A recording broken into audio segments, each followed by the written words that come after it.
Friends, I realize that the first day of April is usually marked by pranks and misinformation, and I usually participate. But I'm putting aside the levity of April Fool's Day to bring you a message as we begin the month of April and are quickly moving toward Palm Sunday and the rites of Holy Week. First of all, as a general reminder, Lent is not over. We are still obliged to abstain from meat on Fridays. Good Friday will still be a day of mandatory fasting. I strongly encourage all our parishioners to take to heart that being physically separated from our church building does not give us license to despoil our spiritual lives by throwing to the curb one of the most important and powerful liturgical seasons. I was reminded in my reading a couple of days ago about some of the Catholic mission communities and how they survived not just over the course of days or weeks, but over decades and even centuries in the absence of their priests. After the martyrdom of St. Paul Miki and his companions in Nagasaki in 1597, the church in Japan was forced underground. Hundreds of thousands of the faithful lost their lives, and many more spent their entire lives never seeing a priest, never setting foot in a proper church building, never being present at a Mass or receiving Holy Communion. For some communities, this desert journey lasted almost 300 years. But when Japan once again opened itself up to the world and the faith, a thriving Catholic community was discovered. The people themselves had taken to evangelizing one another, catechizing, teaching the scriptures, and baptizing, longing for the day when they could once again breathe the free air of Christianity. They had never seen a priest, or attended a Mass, or had even gone to confession. But they knew the faith well enough that when those important aspects of the life of the Church were once again made available to them, they recognized them for what they were and were nourished in ways that I dare say we take for granted.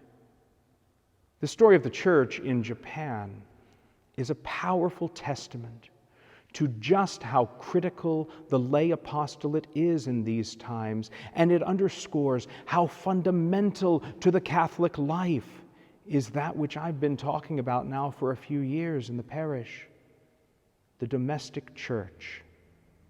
If you're still uncertain about what the domestic church is all about, then I urge you to log on to formed.org and check out the free book, The Little Oratory by David Clayton and Leela Lawler. You can also get it on Amazon. So that's the first thing. Take the initiative to give to one another what you cannot get from your parish right now: catechesis, evangelization, devotion, and prayer.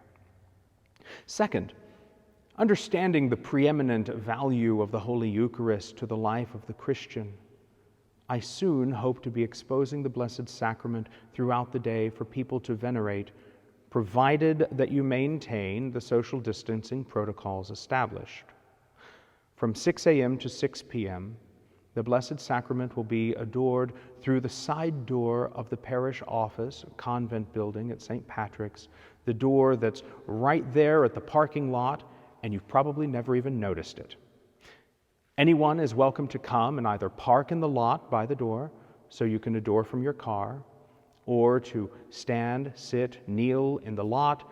Just be safe because there are cars present. Please do not go up onto the stoop, as it will obscure others' view.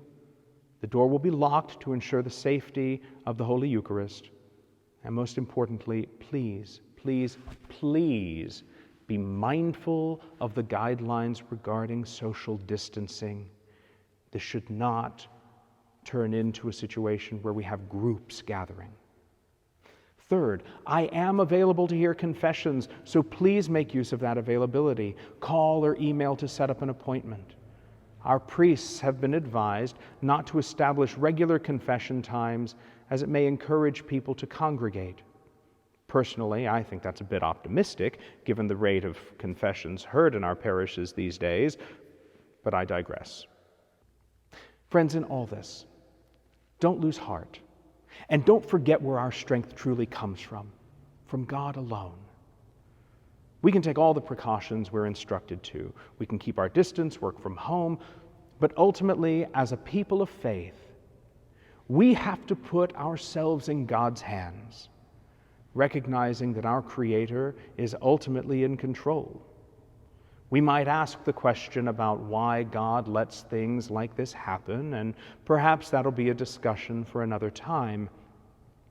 But right now, I want all of you to reevaluate just what it means to be a Catholic, to be a people who are in the world, but not of the world.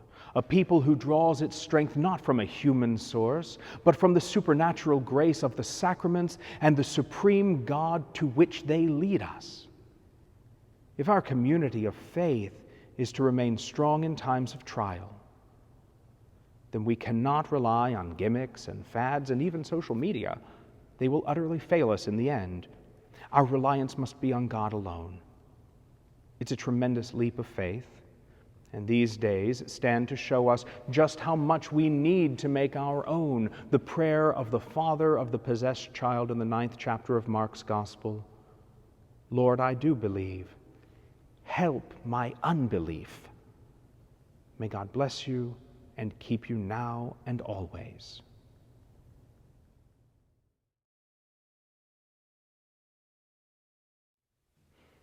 Hi everyone, Father Devis here at the Altered State. This is just a reminder to be sure to subscribe to this channel in order to get regular updates about our parish messages, homilies, various liturgies and devotions, and moments of catechesis. You can check out here some of the other videos that have been posted, and be sure to hit the subscribe button here below. We're always looking for new ways to evangelize and reach our people. Check back often and make sure to sign up for notifications so that you can get the latest messages and updates here on the Altered State. My hope is that this channel can be for you an opportunity to grow in grace, in peace, in devotion, and in love for God. So check us out.